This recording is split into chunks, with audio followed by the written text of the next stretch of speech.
تلخ هم باشد باید گفت. این رام از یاد نبره. سرنوشت من از 3 حال خالی نیست. از 3 حال سرنوشت من خالی نیست. و خاطر همین لسان است.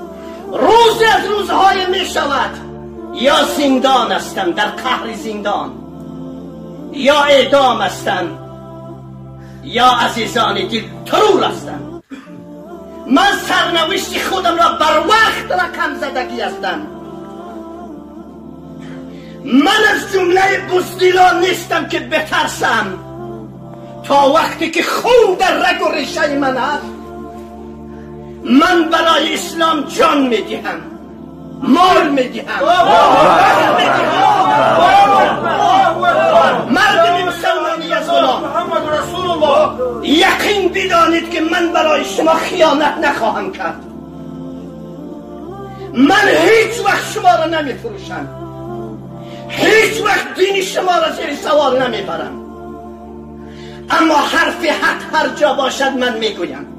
من طاقت ندارم، من نمیتوانم طاقت کرد.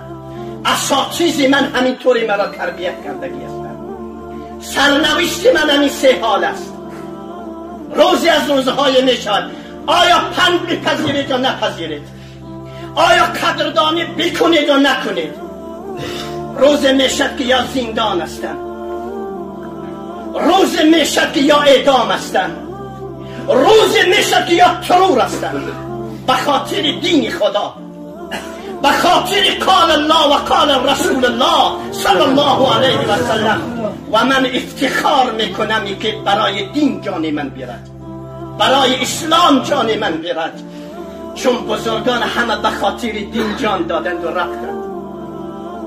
از یادتون نبرید. من پیشکی اعلان میکنم برای شما. کبک از دهان خودش تیر میخورد.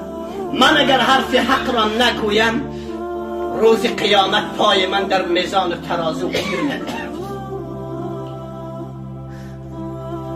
عالم سوال جواب بزرگ دارد. جهنم عالم از جهنم شما فرق دارد.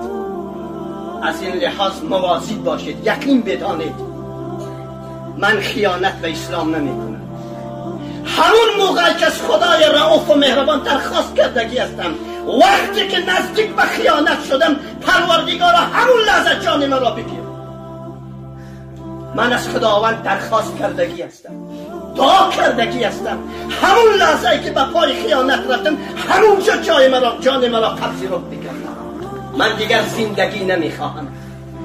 زندگی که خیانت به ایمان باشد، خیانت به اسلام باشد، خیانت به شریعت قرای محمدی باشد، من به اون انسان ننگبار میگویم، من به اون انسان شرمبار میگویم.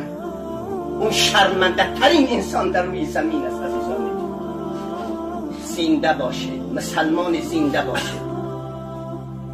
یک خورده بالاخره ما را دستگیری بکنید. در وسط راه در دین ما را تنها نگذارید. همکاری بکنید. شما هم همکاری بکنید یا نکنید، من خدا دارم. ای دل ملول مباش که الله اکبر است. دشمن اگر قوی است، نگهبان قوی تر است. من به او باور دارم، یقین دارم. من همه زندان ها را، همه بالاخره عدله های خطرناک دیدگی هستم. من دیدگی هستم، خیلی چیزها را من دیدگی هستم. از این لحاظ در اسلام راست باشه قول من. اگر مسلمان است راست باشه، مسلمان راسخ باشه، مسلمان زنده باشه، مسلمان پویا باشه، مسلمان گویا باشه. عزیزان دل، خیانت نکنید به هم دیگر، عاقبتش پشیمانی است. از همسایه خویش درس بگیرید. آمد برای شما درس عبرت آمد. نفروشید هم دیگر، خیانت نکنید به هم دیگر، پشیمانی است عاقبت. هر چی کنی به خود کنی. هر کاری که میکنی شما خوبی باشد برای خود، بدی باشد برای خود. کس نکند به تو آنچی که خود به خود کنی. به همین خاطر عزیزان دل، چند خدا در این دنیا هستیم، غافل نباشید. عزیزان دل، من و شما نماز پیشین داریم. برای چی نماز پیشین را میخوانیم؟ عذاب مشقت قبر، شکنجه قبر، سوال منکر و نکیر برای من و شما سهل و آسان میشه. این انسان نمازی بود. امید دارم از خدای رؤوف و مهربان، سودهای خدای رؤوف و مهربان، این علیکم لحافظین کراما کاتبین یعلمون ما تفعلون، وقتی که داخل میشوند مالامال با نماز بامداد بود. سکرات مرگشم یقین دارم که همونطور که خواب رفتگی است. و عزیزان دل، نماز پیشین به خاطر این است که از سکرات مرگ شدیدتر و ناگوارتر عذاب مشقت قبر است، شکنجه قبر است، سوال منکر و نکیر است. نماز پیشین را مواظبت بکنید تا در اون خانه تک و تنها شما را تنها نگذارد، با شما همراه باشد. در حق شما نماز پیشین شهادت بگید که فلانی نمازی بود، فلانی خدایی بود، فلانی بالاخره از خدا دور نبود. مواظب باشید. من و شما نماز عصر داریم. برای چی است عزیزان دل نماز عصر؟ نماز عصر به خاطر این است که خدای رؤوف و مهربان در قرآن عظیم و شرح می‌فرماید یوم یفر المرء من اخیه و امه و ابیه و صاحبته و بنیه فاذا جاءت الصاخه. مردم بترسید از اون روزی که صدای طنین انداز شور حضرت اسرافیل دمیده می شود. نزدیک است که پرده های شنوایی انسانیت و بشریت از بین برند. بترسید از اون روز، بترسید از اون روز. روزی است که عزیزان دل وقتی که زنده شدن پس از مرگ میشد، نزدیکترین محبوبان و معشوقان از هم دیگر فرار میکنند. نزدیکترین فرد برای بالاخره مادر فرزندانش عزیزان دل هستند. فرزندان حتی از مادرشان فرار میکنند. چرا؟ یک موقع مادر نگوید که آی فرزند قاطع سیلرم، عجب زود شما فراموش کردیم. اینا همه الفت و محبت و صفا و صمیمیت و روشنایی هایی که من برای شما داشتم ولی حملت کردم، شیرت دادم، گند لباس شما را، گند بدن شما را، گند گهواره شما را تمیز میکردم. ساعت 3-4 شب گریه میبرداشتیم.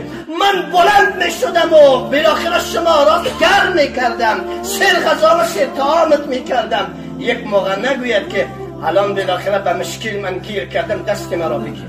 های فرزند، اگر دست مرا نگیری، رها نکنی از این مشقت قیامت، من شما را به سوی گودال جهنم میبرم. حتی فرزندان از مادرم فرار میکنن. شوخی نیست عزیزان. اینها روزنامه نیستن، اینها مجله نیستن، اینها قرآن است، کتاب الهی است. نماز اصل به خاطر این است که عزیزان دین عرضم به حضور شما که روز قیامت برای من و شما، حول قیامت، شدائد قیامت برای من و شما سهل تمام میشن، آسان تمام میشن. نماز اصل را بر پا بدارید تا پشیمان نشید. نماز شام عزیزان دل به خاطر چی هست؟ من روی تفسیر نرفتم چون وقت تمام شد، اشاره میکنم. نماز شام به خاطر این است که من و شما در جلوی روی خشم میزان و ترازو داریم. دفتر اعمال خیر و شر من و شما را در میزان و ترازو میگذارند و میگویند محمدی به پای میزان و ترازو بیان. اقرا کتابک کفا بنفسک اليوم علیک حسیبا. بگیر دفتر اعمالت را بخوان. صیغه امر است. اقرا.